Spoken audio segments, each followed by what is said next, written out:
Welcome everyone. My name is Lisa Baxter and I'm the University of Georgia State Forage Extension Specialist. In this presentation, we're going to talk about how to make a weed control plan for pastures and hayfields. Now, all of this is more generally referring to our perennial pastures and hayfields, but a lot of the things that we're going to talk about do also apply to our annual fields. So what we are not going to do in this specific presentation is give specific recommendations for all of the individual weed species. That would take too long and it makes for a pretty boring presentation, to be honest. All of these are found in our Georgia Pest Control Handbook, and if you're listening in from another state, I believe most of them have a comparable document to this with labeling requirements for your specific state. Instead, in this presentation, we are going to talk about building a plan, an overview, kind of overarching, generalized plan for managing weeds on our farm.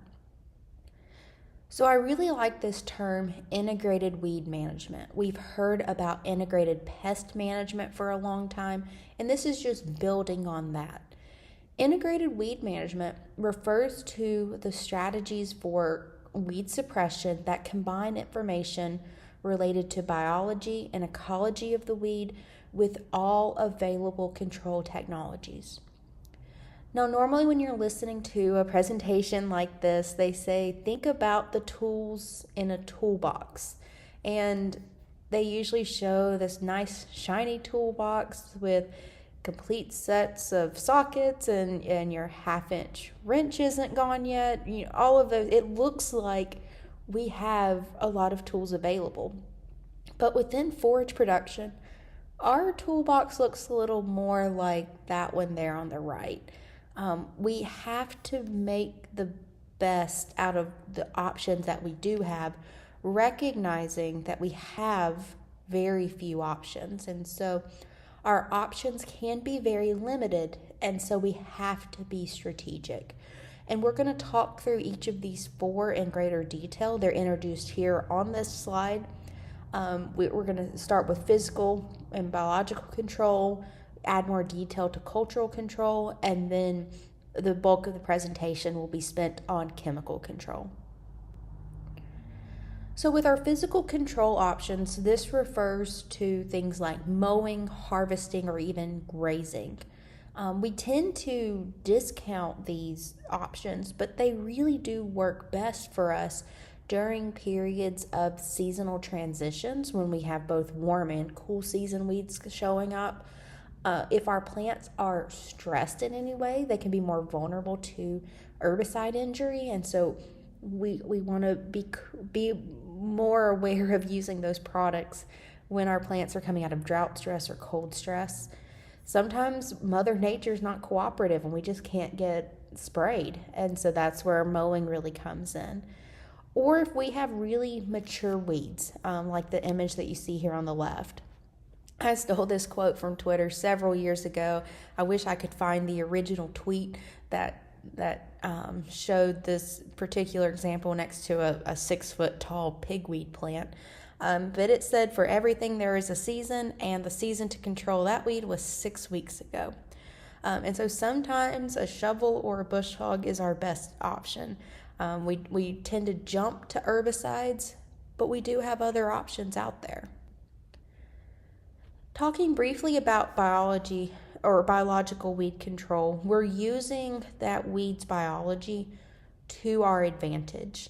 So our pre-emergent herbicides must be applied before those weed seeds germinate, which is often several weeks ahead of when we're starting to even think about those weeds showing up.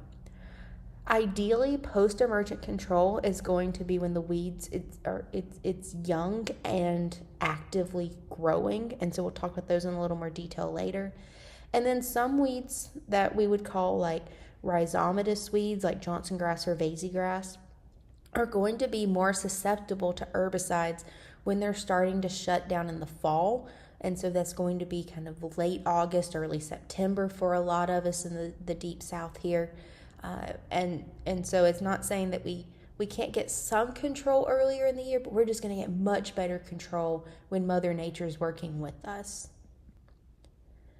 So one that I really enjoy talking about is cultural control.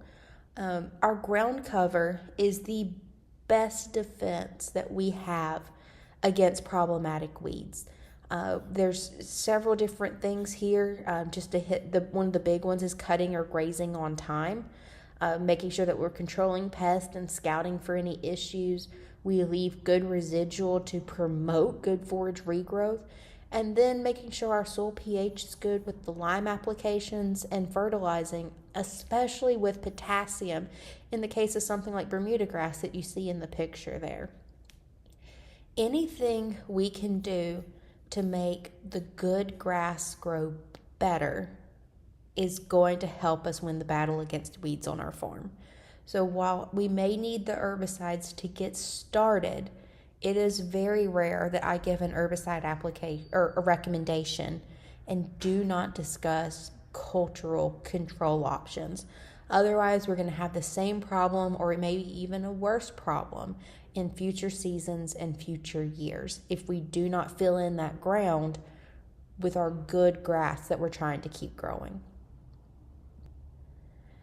So, shifting now to the bulk of the presentation, which is our chemical control options.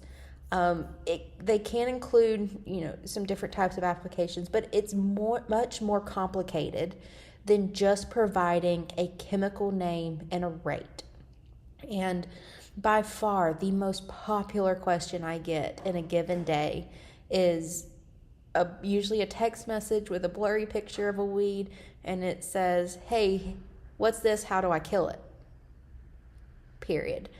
That's all the detail that I often have to go on. And the reason that I don't like giving recommendations with that limited information is because the likelihood of me recommending something that's not the best fit or can kill grasses that you consider beneficial to your farm, it's very, very likely. A wonderful example of that is this left-hand picture there. Luckily, this happened on a research farm and not a producer farm, but I got the call that said, "Hey, we got a bunch of crabgrass out here. Can you bring me something?" I was like, "Yeah, sure." Went and dropped the chemical off, wrote the rate down, and left. And then get this picture a few days later. And so with this particular product that was sprayed, it should not have been applied when the temperatures exceeded 95 degrees Fahrenheit. Now, summer in South Georgia, if you've never been here, we exceed 95 degrees Fahrenheit quite often. And so it actually was very injurious to this grass. And so had that label been read in the detail that it provided, it would have been known that this product didn't need to go out on that particular day. We needed to wait for the temperatures to come down. And so that is why we ask so many follow-up questions to encourage you to read the label with those chemical control recommendations. So with those options, you'll hear us say this a lot in extension. We have to control at the right rate and the right time. We have to follow every single label direction. They all are important. And so that includes things like the rate, time, and the growth stage of both the plant and the weed that you're trying to kill. And then our grazing or harvest restrictions that we need to be aware of. We'll talk about those in a little bit. And then is there anything that you need to mix in, or is there a certain order that you need to mix?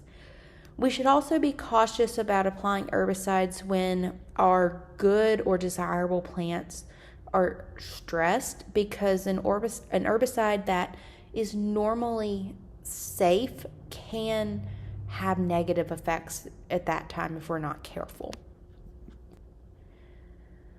So we have options for both spot spraying and broadcasting, and these, granted, are two very extreme examples. It's no question we should be spot spraying or digging those thistles up that you see on that left-hand side. There's some dog fennel back there, a little bit of everything. Whereas here on the right, that's no question we want to broadcast that. We don't want to go in and spot spray.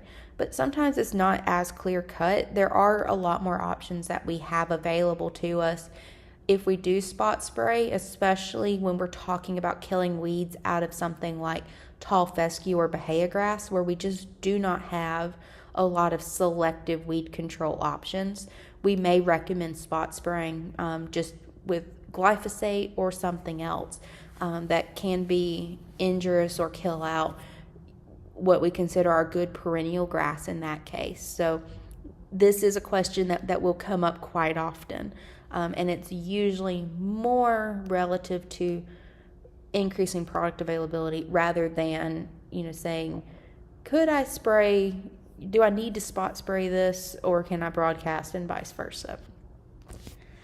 Now, when it comes to the different herbicides that we have, they can all be broken up into these the group numbers that correspond to a mode of action. And it looks like we have a lot of different chemicals out there, but we don't actually have that many modes of action available. And then even within one mode of action, there's the different families of the herbicides, but we'll see multiple products that have the same active ingredient. And so I really like to know what you have tried in the past, especially if you're saying, I've just had this weed for years and nothing seems to work. Well, I need to make sure that we're not dealing with a case of resistance and that product was put out at the correct rate, correct time, and so on. And so sometimes we have the right product, it was just being put out in the wrong way. And then other times we do have a documented case of herbicide resistance, and I don't want to recommend something in the exact same active ingredient or sometimes with the same mode of action, because we want to be changing this up and trying new things if needed. Now, I understand that herbicide labels are not the most enjoyable reading, but there are precautions and restrictions on there for a reason. And so if it's a product that you're new to, I really encourage you to sit down and read that information. I like to pull them up on my computer screen so I can zoom in and not have to squint down for a small label, especially on some of our tiny bottles of herbicide.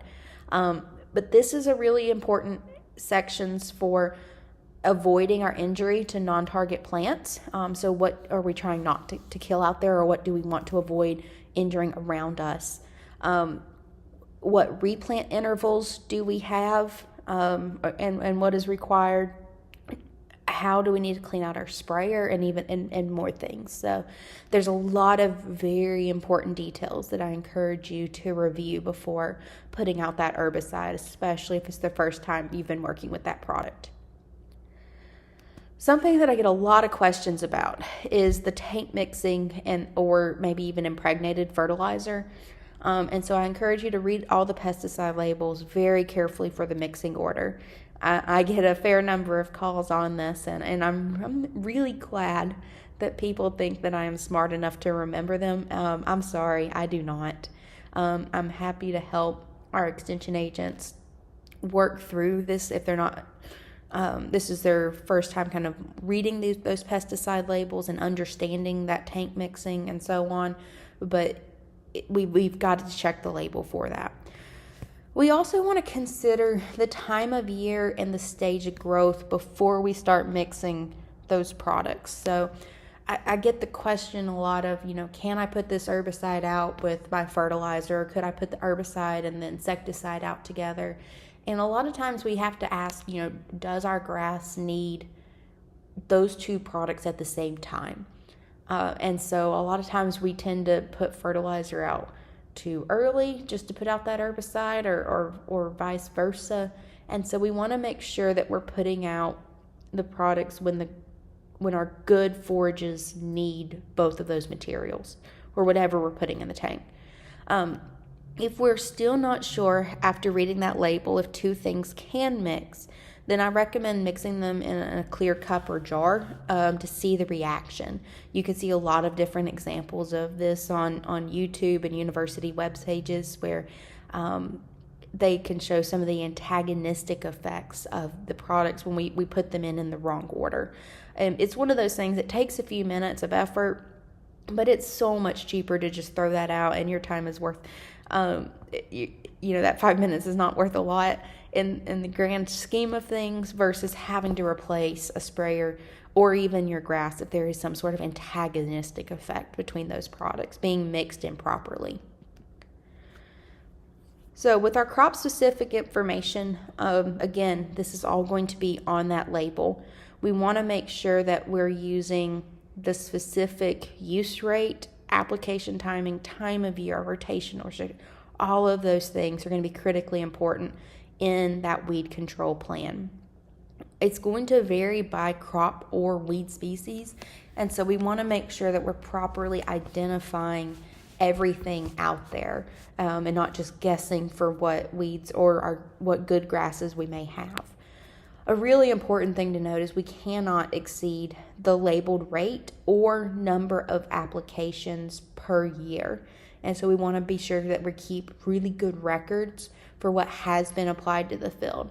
It helps not only keep us within the legal requirements for the label, but if something's not working, then I can have all the information I need to know what didn't work and how can we improve this going forward. So a bit of a vocabulary lesson here. This one's a little easier than what's coming on the next slide, but I do want to take some time to break down these words as we begin to wrap up here. So our reentry interval, or REI, you've likely seen that through a lot of pesticide training courses and so on. That is when you can reenter the field safely. Ones that I talk about a lot are our grazing restrictions or our hay or harvest restriction. The first one is when the livestock can reenter the field, and the next one is when you can safely harvest hay or that material again. Now, please note, every one of these intervals may be different. Most re-entry intervals are fairly short. A fair number of our herbicides do not have grazing restrictions, but some of them can have up to a month. So we do want to be aware of where these products are going to fit into our grazing plan as well. And the grazing and harvest restrictions are not always the same. Some are greater for one than the other.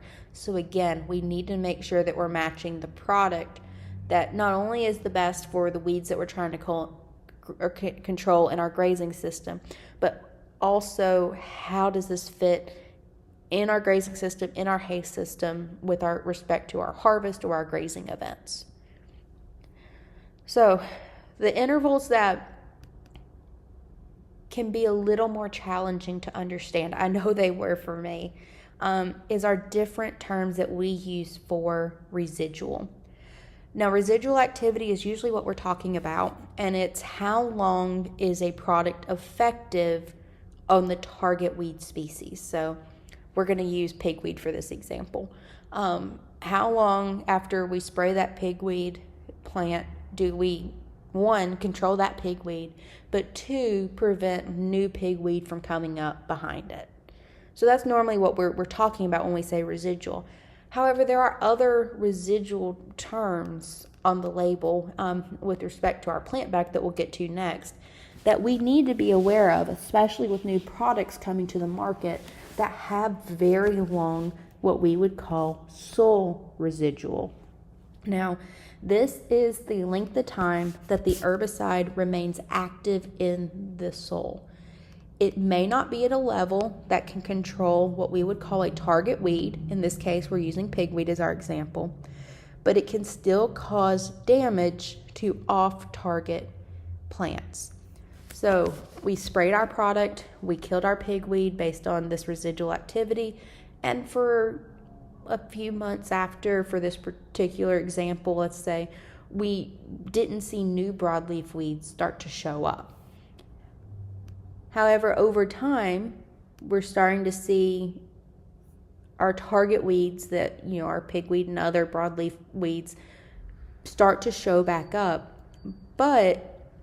So not only are we not getting control of those, but we also can't plant back certain crops yet because of that soil residual. And so that's where we get into the plant back interval. That is the minimum period of time between when that pesticide is applied and the planting of our next crop. Now, all of that is probably about as clear as mud. And I know it took me a really long time to be able to see how those kind of connect. I understood it much better after looking at a graphic like this. So this is one from out at K-State where they looked at the herbicide concentration over time. And so when we first put out a particular herbicide, it was at the lethal concentration for our tolerant crops. So we are killing the weeds that we wanted. So let's say in this case, pigweed again. As over time, as it starts to come down, we're starting to see less control from that product, but we still have a lot of soil residual there. So even though we're not controlling pigweed that has a very high rate up here, we would still see injurious effects if we wanted to go in and plant alfalfa or clovers, because they are very susceptible to those herbicides. And so that's why we may start to see broadleaf weeds return if we're not doing good cultural control to keep that ground covered after we remove that initial weed. But it also means that we can't go in and reseed certain things or overseed our fields, whatever it may be, if the product has a very long soil residual, leading to those delayed plant back intervals.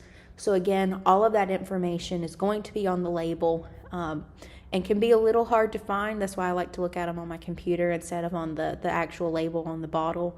But it's very, very important in terms of where we fit within bigger forage management planning.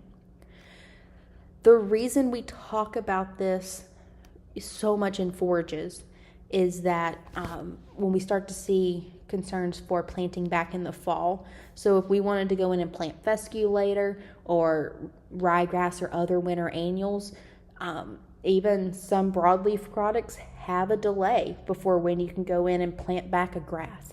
And then there's ones that we often use for grass control can be 4+ months. Legumes tend to be a lot more susceptible to herbicides overall, and so just some examples. Again, don't make sure you're looking at the actual label at the time you're spraying for updated numbers on all of this, but sometimes it takes 12 to 24 months to get that product out of the soil before we can go in and plant a very susceptible crop like a legume. Several do recommend a bioassay before we plant, not just a set number of months. So we want to be aware of that limitation before we start putting out our herbicides so that we're not impacting grazing plans in the future. So when we start to make our chemical control recommendations, step one is always go in and identify those weeds so that we know exactly what we're working with. After that, we want to determine what herbicide is needed. And again, we pull those from the UGA Pest Control Handbook. But then I really like to take it one step further to identify what management changes are needed to prevent the weeds from reappearing. Otherwise, we're going to be having the same conversation year after year after year. And that's not economical or sustainable in the grand scheme of forage management planning. So important questions that I like to ask before I make an herbicide recommendation is, what are the desirable species out there? Now, overall in my research, I focus a lot on Bermuda grass hay production, which means I think crabgrass and ryegrass are some of the worst things out there. However, if you're listening to this and you are a cattle producer, you know that crabgrass and ryegrass are very desirable forages for cattle. They gain really well on them. They fill some important kind of forage demands throughout the season. They work very well in a grazing situation. And so I don't like to assume what is the desirable species out there. I want the producer to tell me, what are we not trying to kill? And it's not always possible to get the weed control that they're looking for without losing some of those desirable species. But if there is an option available, we need to explore that. And so that's why we spend a lot of time on these questions here.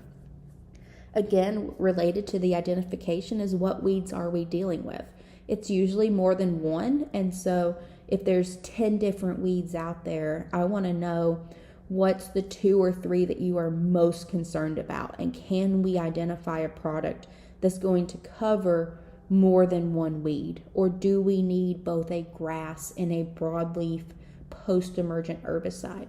So what options do we need to explore?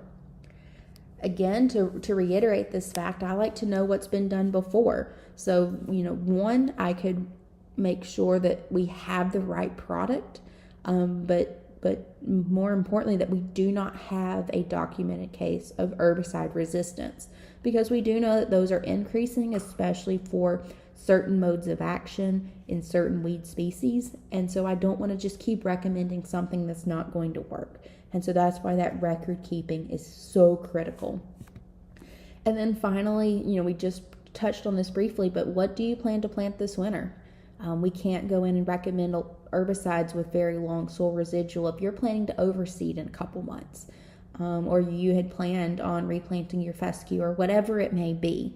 And so we want to make sure that these herbicide plans fit into your planned planting and grazing schedule, or can we start to work around that and what do we need to modify to get some of these problematic weeds under control? So some common mistakes that I do see with herbicides is that our pre-emergents tend to go out too late. Our warm season weeds start germinating much earlier than we think that they do. And so we got to make sure that our pre-emergents are going out before any germination starts to occur. Our post-emergent products need to be applied at the correct stage of growth, and all of that's going to be available on the herbicide label. Overall, we tend to apply products way too late, just because we're not seeing them before there's a good flower or seed head on there. And so to get ahead of that, as we start to go into summer, at the time that I'm recording this presentation, we want to check to see where are we seeing those cool season weeds start to head out right now. And that's a really good indicator of where we're likely going to see warm season weeds here shortly. So it can help us start to hone in our scouting for those. And then finally, if I didn't say it enough, let's just say it one more time. We've got to follow all label instructions for the rate, mixing order, things like adjuvants that we need to mix in, and so on. I see a lot of mistakes made here just from kind of carelessness and rushing to get to the field. Sometimes we just need to take a moment and evaluate our options.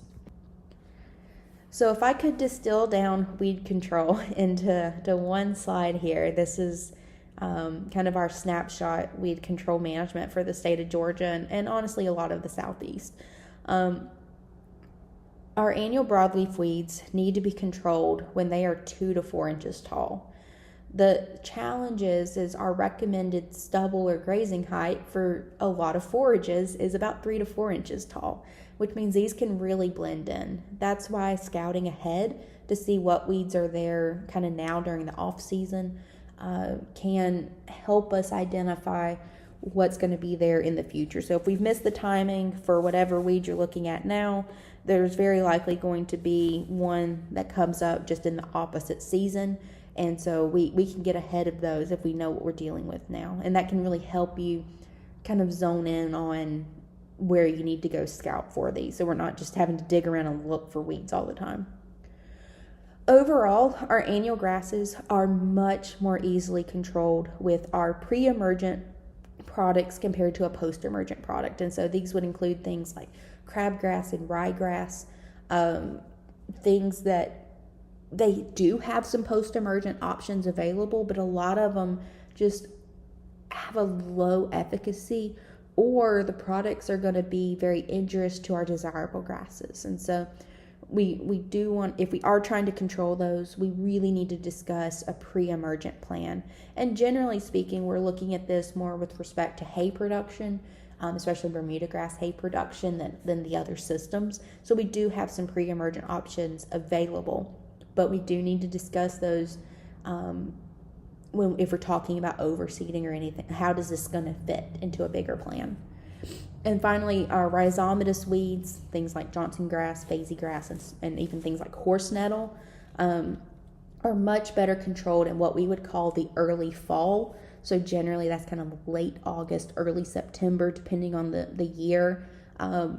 When Mother Nature's starting to slow the plants down, they're more vulnerable to the herbicide than they would be during other times of the year. So it's not saying that you wouldn't get some control outside of that time period, but if you're only going to get one application on that, and can only budget out for that one application per year, we want to make sure that we're getting the best efficacy of that product possible. And so that's going to be during that time point for those rhizomatous weeds that have those really big, dense underground root systems. So again, that was a good bit of information there related to herbicide planning. Again, I recognize it's not an all-inclusive presentation with respect to weed control planning. We do have our Georgia Pest Management Handbook available through the UGA Extension web pages that gives you more specific recommendations for the different products and the different weeds that are out there. I strongly encourage you to work with your local county extension agent to identify the weeds, and then they can work through the state specialist to identify what the best options are for that and really tailor it to your farm. So again, there's a lot of information. If you do email me, my email is on the slide there. I do ask that you give me your name, county, and which state that you're in, so I can connect you with your more local extension representative so that we can get a plan that's tailored to you and your farm. So thank you for joining, and I hope you enjoyed the presentation.